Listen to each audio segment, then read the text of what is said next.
You're watching Dumas ISD TV.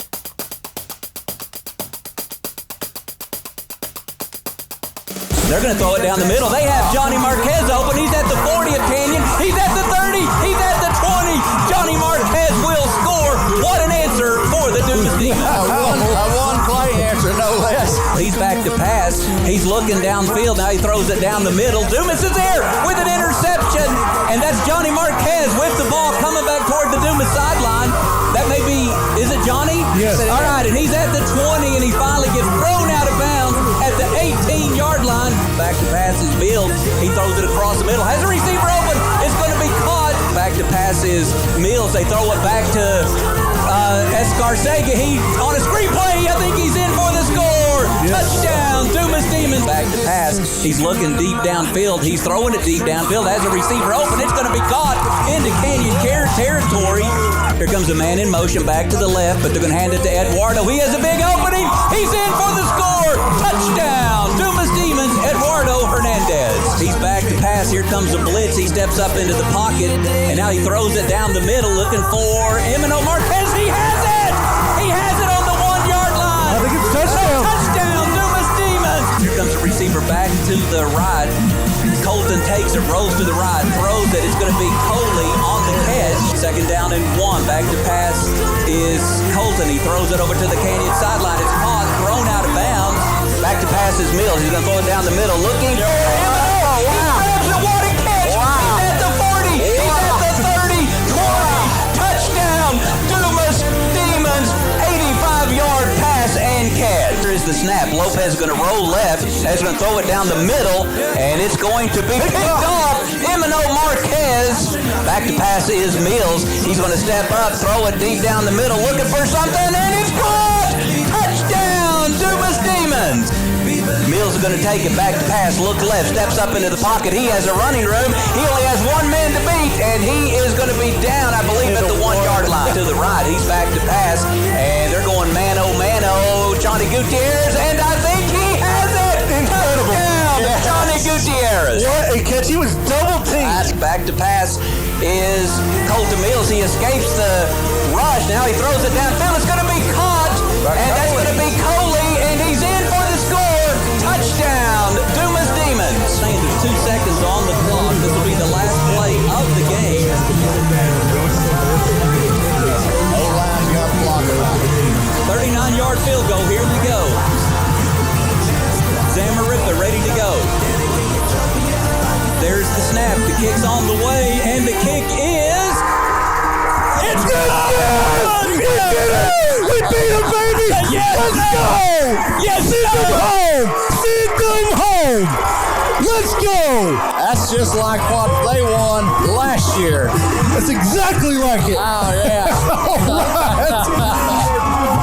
What a senior night in Demon Stadium.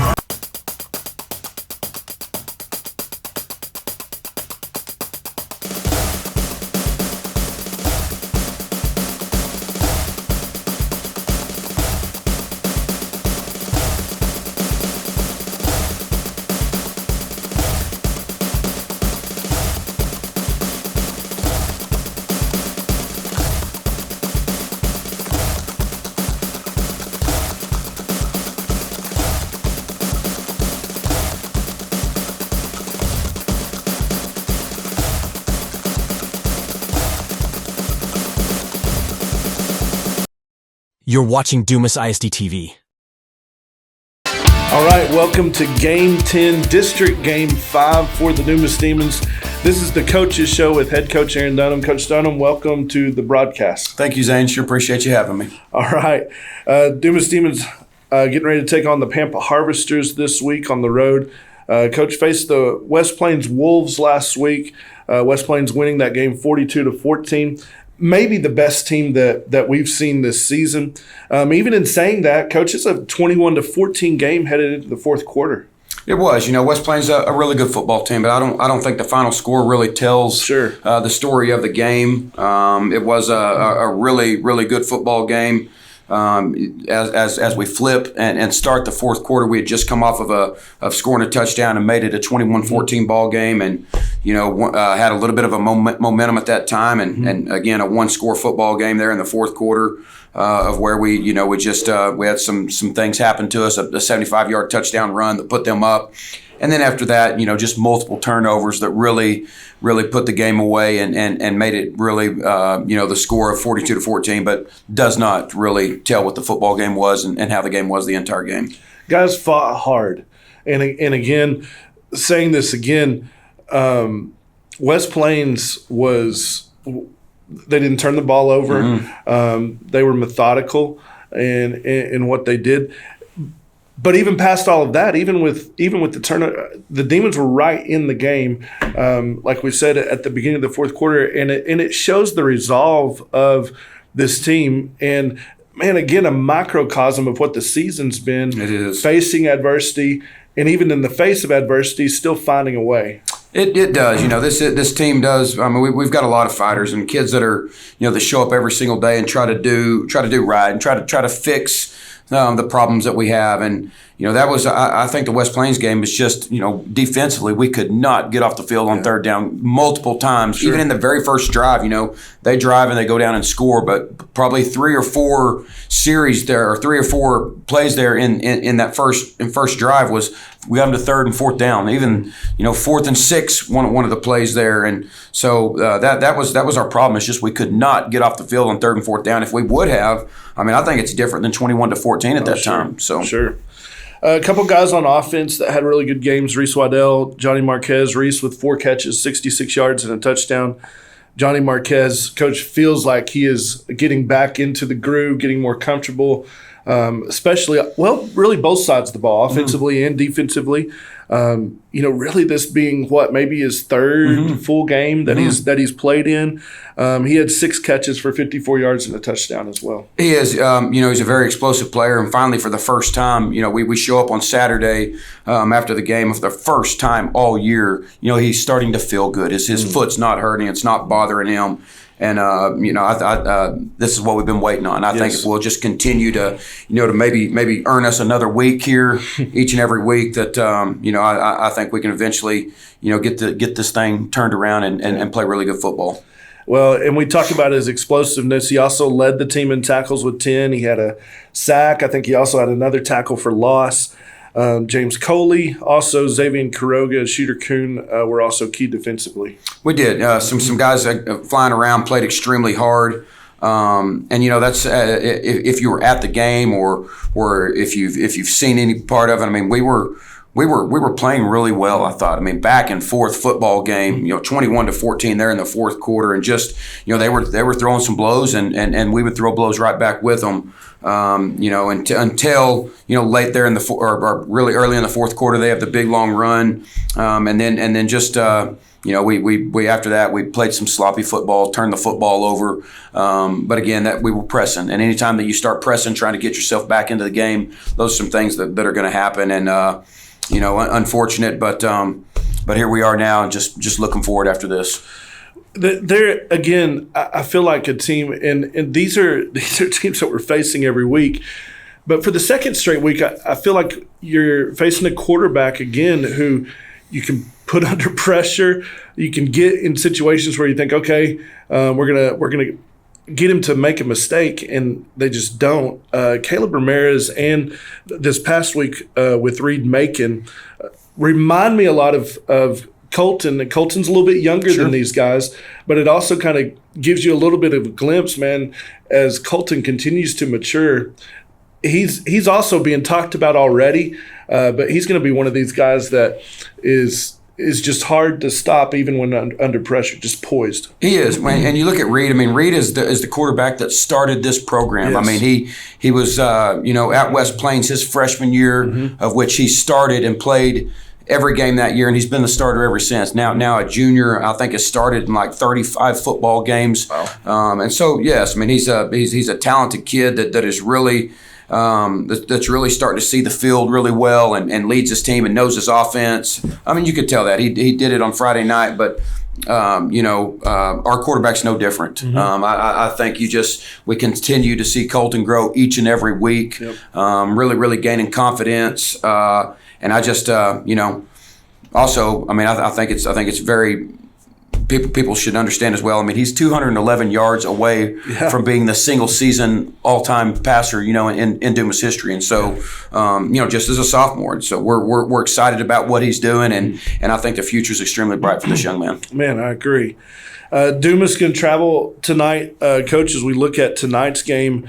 Second straight year in a row that we'll travel over to play the Pampa Harvesters. So they've just renamed the stadium after Zach Thomas. It's going to be a fun atmosphere. It always is over there. It always is, with all the different booster clubs cooking food, and I don't know with the weather the way it's going to be. That's true. It might be a little different. I'm not for sure what that looks like, but over here for the second time because of district realignment, and you'll see us tonight as well. In our home uniforms for the second time in a year. Yeah. Pampa wanted to wear their white uniforms on senior night. They did that last year, want to do it again this year. And so here we will be at Pampa in our home uniforms. Can you imagine not wearing your school colors on senior night? I know. We'll wear white. I don't know. I don't know, Coach. It's a team that has struggled in district play. And at other times this season to try and find traction, but it's not because of a lack of talent. They've got talent at running back with Max Neff.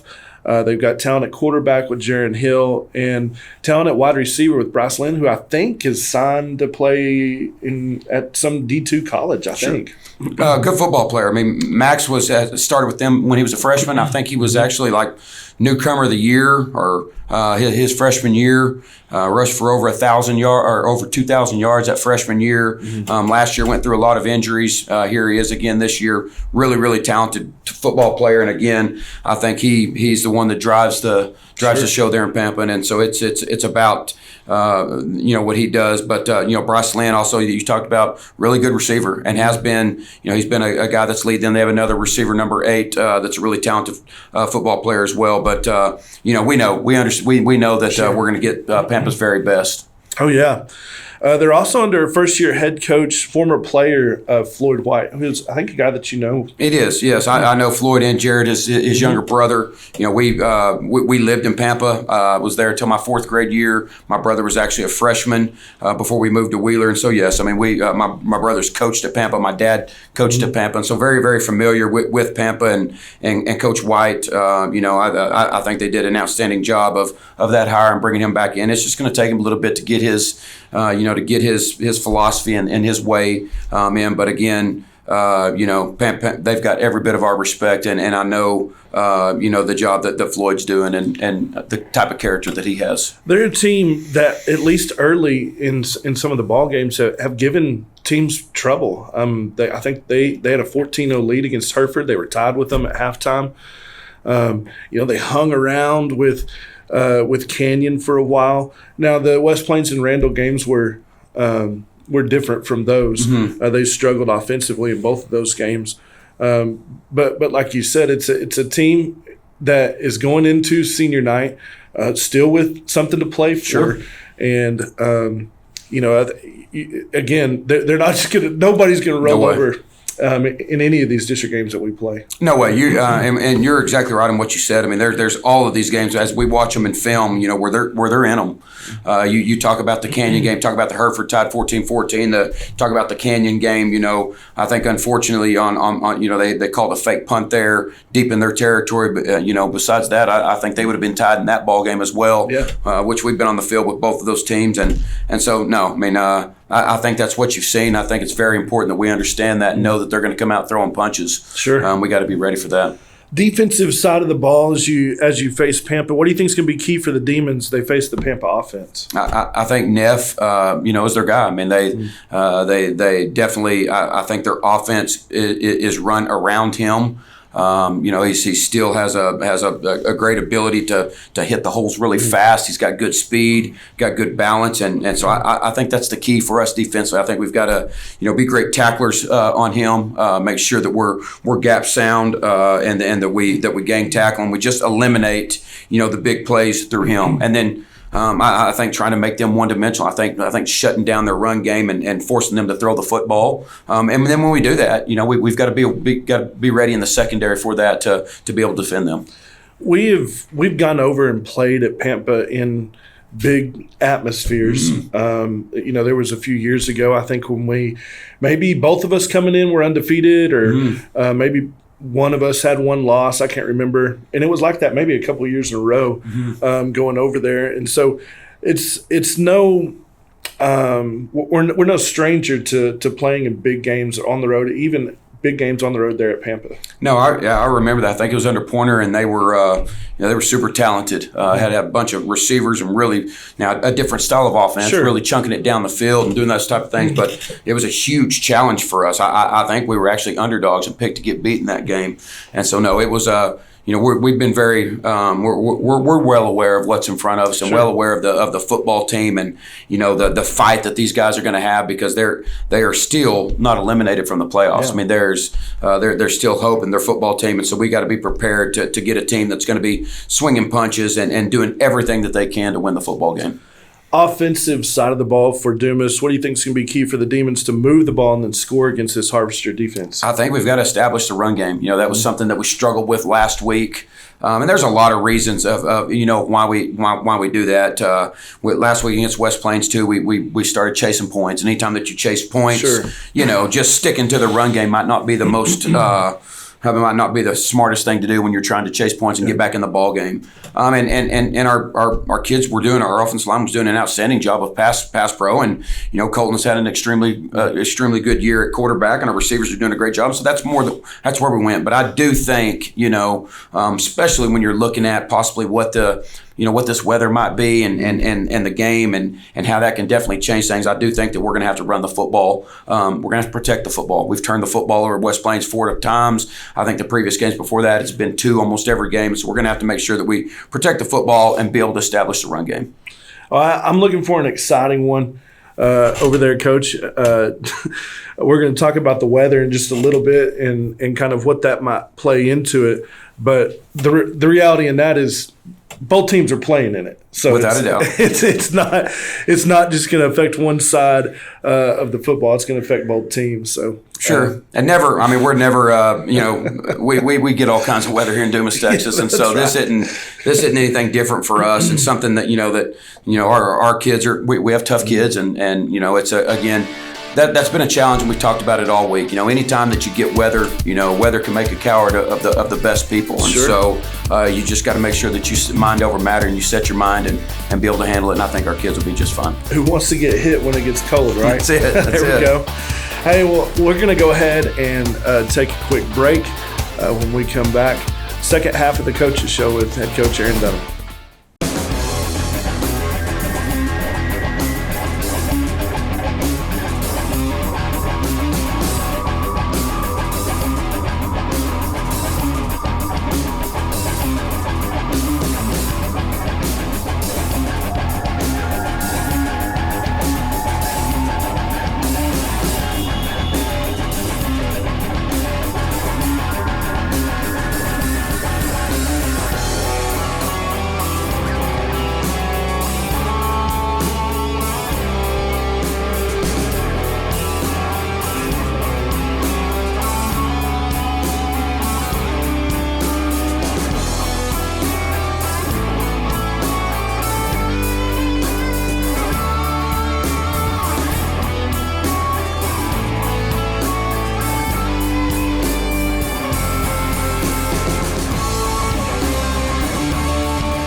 Welcome back to the second half of the Coaches Show with head coach Aaron Dunnam. Dumas Demons on the road tonight, getting ready to take on the Pampa Harvesters. Coach, let's take a look at District 2-4A standings. We've got one game left. As this airs right before our game, a couple of these teams are going to be done playing regular season football. West Plains, as it sits right now, is 4-0. They have earned at least a share of the district championship. Tied for second place, you've got Randall and Hereford, both of those teams at 3-1. They've both clinched playoff berths, and so we know that the top half of district play, West Plains, Randall, and Hereford, all of those teams in the playoffs, and they're going to be moving on. Sure. That's honestly pretty. I mean, when this season started, there was a lot of talk about this district and how tough it would be. I think it says a lot that you're in the last week of district play. You have 6 teams in this district, and all 6 of them are not, out of a playoff spot. 3 of them are still set to possibly have a share of the district championship. And so it's a pretty neat deal. I mean, we are still, with the struggles that we have this year, we are still in place to earn ourselves a spot in the playoffs. And so very, very excited about that. And again, I think it just really shows this district and the teams that are playing in it. Let's talk scenarios for the the top half of the district. West Plains, it's easy for them if they win on Thursday night at home versus Hereford. They're the district champions, number 1 seed. Sure. Flip side of that, if Hereford wins and they win by 11, Hereford can be the district champion because if Randall beats Canyon and it forces a 3-way tie, then they have the points of being able to be the district champion. The other scenario for them is if they win by no matter how many and Randall loses, then because Randall would have 2 losses, Hereford and West Plains with 1, Hereford again would be the district champion. Sure. And now this is kind of where it starts to get a little bit wild with the points. If in that scenario, if Hereford wins by more than 11, they're the number 1 seed. And I think if Randall wins, that they would be the number 2 seed because of points. Their points are already decided between both of those teams. Sure. They lost to West Plains, I think, by 14 and beat Hereford by 7, so they're at -7. West Plains sits right now because of their win versus Randall at +14. Again, the points and all that kind of stuff have to work out for them.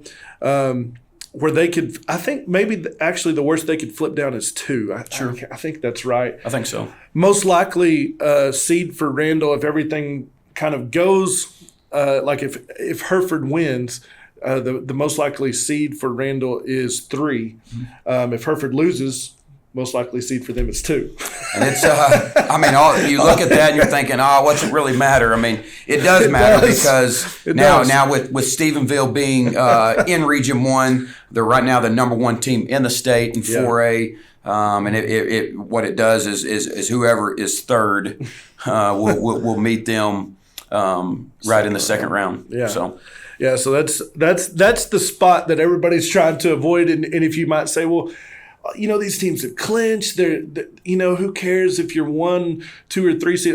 It matters. If you look at the bracket. The other thing is if you're 1 or 4 seed, you're also able to stay away from Stephenville until the regional championship. So again, for those teams, not only do you always want to be the district champion, this year there's a little bit more on the line for being that 1 or 4 seed of at least being able to avoid Stephenville the longest that you can down the bracket. I totally agree with that, and unfortunately, we're fighting for that 4th spot, and so unfortunately, but fortunately, yes, that's right. So a couple ways to look at that. So let's look at the bottom half of the district. The way that they sit right now. Dumas and Canyon are tied for 4th place. Again, head-to-head, Dumas will always have the tiebreaker if it's just head-to-head versus Canyon because of the win. So by virtue of how things sit right now, before playing any games, Dumas in line for the 4th seed. Sure. Canyon, again, tied with Dumas record-wise at 1-3, and then Pampa sits in 6th place at 0-4. So the question becomes, what does Dumas need to do to get into the playoffs? Coach, easiest scenario is? Win. Yes. We win, we're in. That's it. If Dumas wins Friday night, it doesn't matter what anybody else does. That's right. The Demons will make the playoffs as the 4th seed. And the 4th seed is the only seed we can get. that Dumas can get. And so, again, there's so many strange scenarios a lot of weeks going into the playoffs for a lot of teams, and they're trying to get themselves in the right spot. You can talk to Temple's coach from a few years back and go, you just need to win. Don't look at any other scenarios. Don't try and put your team in any type of situation that you think is going to benefit you going into the playoffs. Just win. Exactly. Or you can look at another district, the Perryton district is everywhere, and this guy wins, we move here. It's everywhere. So it is that time of the year. Now, that's not the only scenario that gets the Demons in the playoffs. Nope. That's the one that we want because that's the one where you hold, you really control your own destiny. The other one would be with the Canyon loss, which again the Demons can't control right now. Canyon and Randall play on Friday night against each other. But if Canyon loses and the Demons lose to Pampa by 14 points or less, the Demons would still be in the playoffs. Yes, sir. That is correct. There's also one more scenario that could get the Demons in the playoffs, but it also could get any of the teams left in the playoffs. If Canyon loses again to Randall, and if Dumas loses by 15 points or more, okay? So again, this means any scenario possible on Friday night. It would put Dumas, Canyon, and Pampa in a 3-way tie for fourth place. And a coin flip determines who goes into the playoffs. So a coin flip, all three of us flip, odd man out, in. Goodness gracious.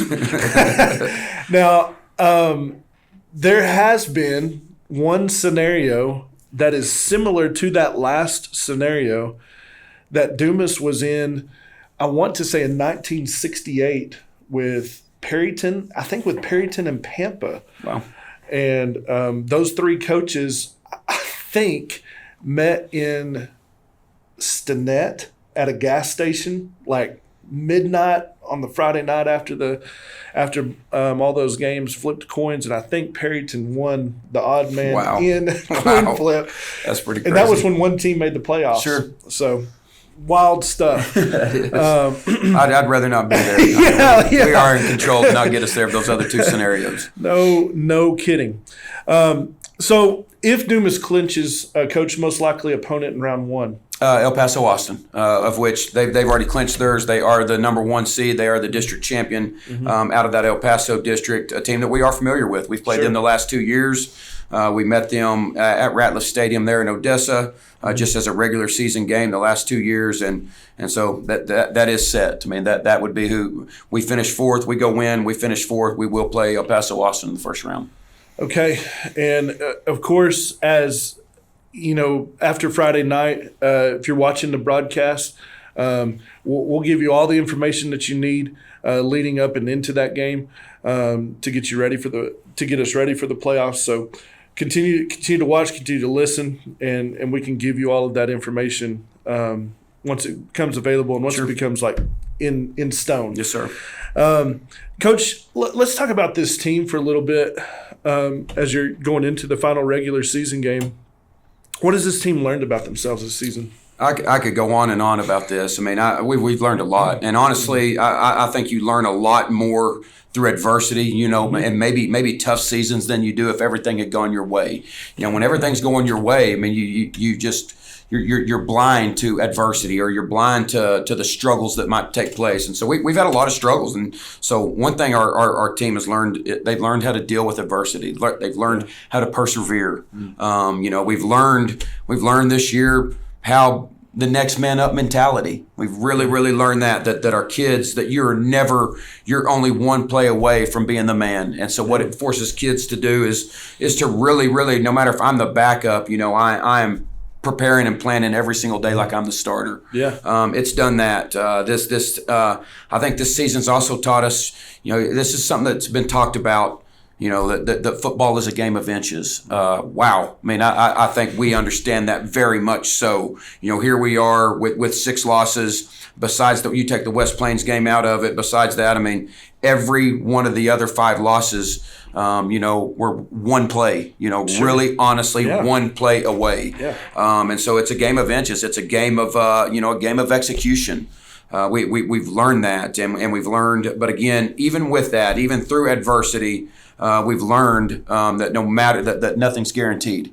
Nothing is guaranteed. That you've got to show up every single day. This is just it's life. It's exactly about life. Nothing's guaranteed in life either, and our kids are going to face the same type of adversity in their lives. They're going to face them in their jobs. They're going to, and so I never. Want to go through a tough season like this and with these losses, but at the same time, I believe that God has put us here for a reason. God has put this on our plate for a reason, and I think our kids will be better people because of it, and I think that they will learn how to lock arms. No matter what is in front of us, no matter how the ball bounces, that you lock arms each and every day, and you keep pushing forward. It's again, things that you talk about wanting to teach these kids and, Sure. and wanting to show them, and again, not something that you would ever want No way. in a football season. But it's allowed you guys to be able to take relationships to a next level. It's allowed you to take trust to a different level. But it's also allowed them to see about themselves. Who am I? What do I have deep down inside of me? What do I need to dig out of here and grind out to see what I can do to help my team? Sure. And man, it's really been incredible to watch and see the individual stories of the guys that have stepped up. I mean, I'm just going to throw one guy out there, Juan Carlos Corona. Sure. Talking about the way the season started for him and kind of his projection of what things were going to look like. He was on the varsity roster, going to travel with you Sure. guys.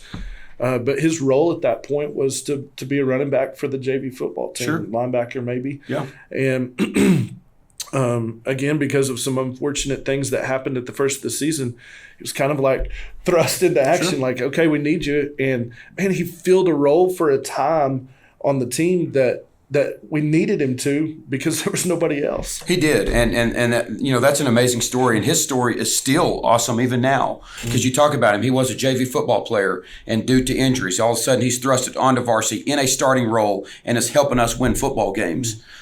Kids have come back and have gotten healthy again, and he's taken a little bit more of a back seat again. He hasn't changed. He hasn't changed. He hasn't pouted. He didn't, just like his approach when it started. He was a junior on JV, maybe not where he wanted to be, but he knows that he's a team player and this is what he's going to do.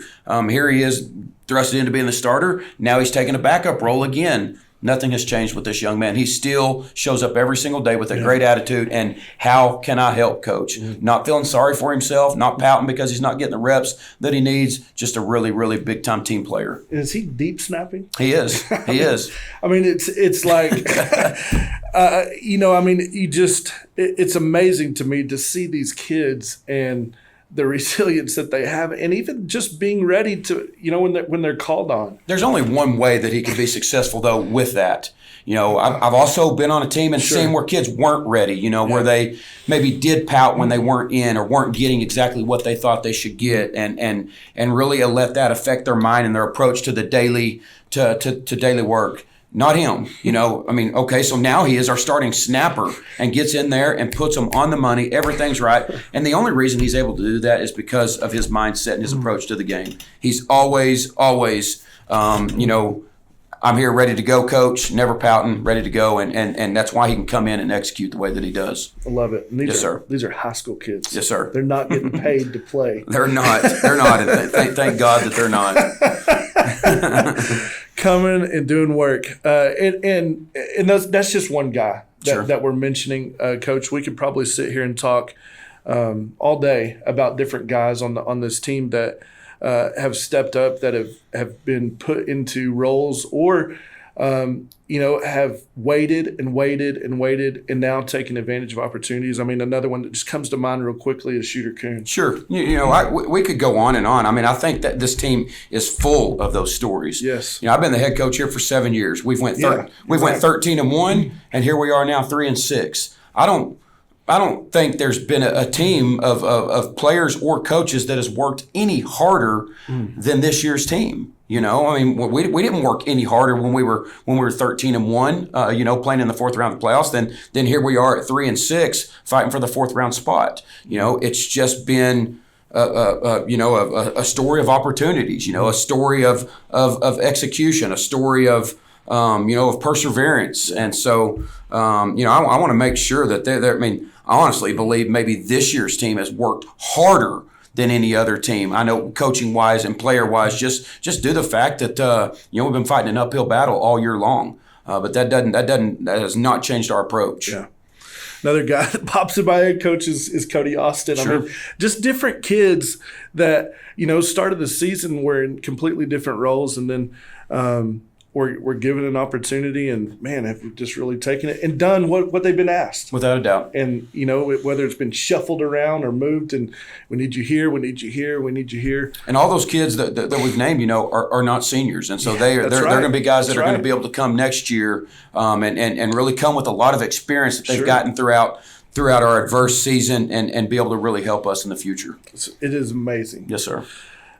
Coach, just one last question about what we may be facing. Who knows? Especially in the Texas Panhandle, all this could change by the time that it is game time. But as far as preparation goes, maybe even mindset, or even some things that you're telling your guys, what's key in playing in a game like tonight that could be? It's definitely going to be cold, but as well maybe rainy or snowy or who knows what the weather's going to do. I think the biggest thing is control what you can control. Sure. We cannot control the weather. Those are outside forces, and I think the best mindset that we get going into a game is to control what we can control, and do not let the outside forces, make cowards of us. I mean, there is when you play in cold weather, you're going to have to overcome. You're going to have to get a mindset that that it's not. You're not going to let it control how you feel, how you move, how you play. Definitely, you talk about rain. It is going to force you to put, a huge emphasis on ball control, making sure that we control the football, and it's going to create you to do things differently. It might change game plans, and so you've got to make sure that that you're able to execute on whatever comes your way. And again, I think our kids. Our kids has definitely learned to control the things they can control this season, and the weather's not anything different. As you prepare your team, I mean, all of this, non-district does something in preparing you for district play. District play, you're wanting to do certain things that prepare you for the playoffs. How is all of this, like taking it all, putting it together, prepared you for this, what you're wanting to do, be able to play in the playoffs? I mean, everything that you faced this season, the adversity, but also the different types of teams that you played, different style of offenses, defenses, the things that those different teams have presented to you. And I mean, gosh, throw the weather into it, of all the different things that we face up here at the top part of Texas and the Texas Panhandle. How have all those things get you ready for basically anything that you can face going into the playoffs? Well, sure. I mean, because I think this team, we have been talking for a long time that these are must-win ball games. Sure. And we've fallen out on the other end of it, and here we are, the final game of the season, and it is still a must-win game. We still have an opportunity to be in the playoffs. I talked to our kids the other day. I mean, honestly, there's nothing. We have the same opportunity that West Plains has. We have the same opportunity. Right. Here they are, setting 4-0 in district, possibly going to be the number one seed and the district champion. Well, here we are, setting 3-6 right now. We have the same opportunity they do. We are going to get, if we win, we are going to be. Granted, we're going to be allowed one more opportunity. Mm-hmm. That's all that they're allowed as well. Sure. And so, we're on the same playing field. We're playing different teams, but we have the same opportunity that everybody else in our district that's going to finish 1, 2, 3, or 4 has. And I think that's what we've learned. Mm-hmm. I think we've learned, and hopefully we can get by this one. We can get this win here, and we've already, we're talking about El Paso, Austin, and we're going to see another different team, a different style than we've seen all year long. And so, again, it just shows how kids got to be resilient and how they got to be able to change and adjust from week to week.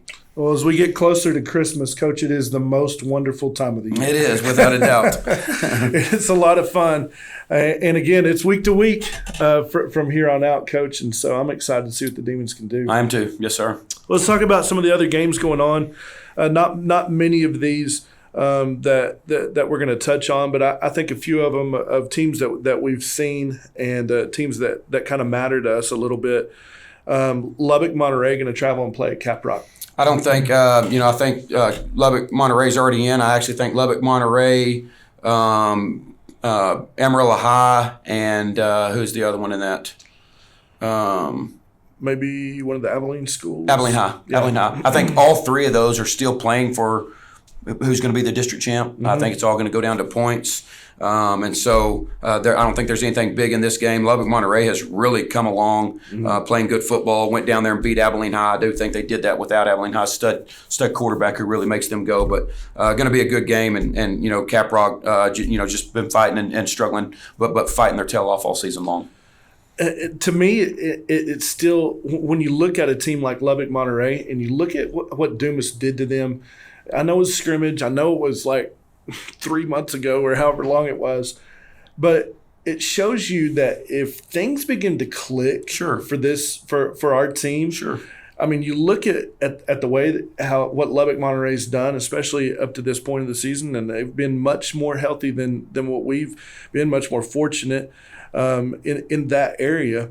But we're getting pieces back. Sure. And I think more important than even getting pieces back, what's happening with our team is they're beginning to get reps. Yeah. And reps that we missed for a majority of the middle part of the season. Sure. And when reps begin to click and things begin to go well, you could look at what Lubbock Monterey's been able to do and think, man, we're not far off. No, and I think confidence is a key as well. Sure. And that comes with reps. Sure. I think that's something that's been shaken a little bit. Our confidence has been shaken, and the only way to fix that is to start winning football games. Start executing, and I think we can do that. We can get a win right here at Pampa, get into the playoffs, and start putting things together. I do, because I think early against Lubbock Monterey, we had a confident football team because we had not faced any adversity. Nothing had come our way yet. So.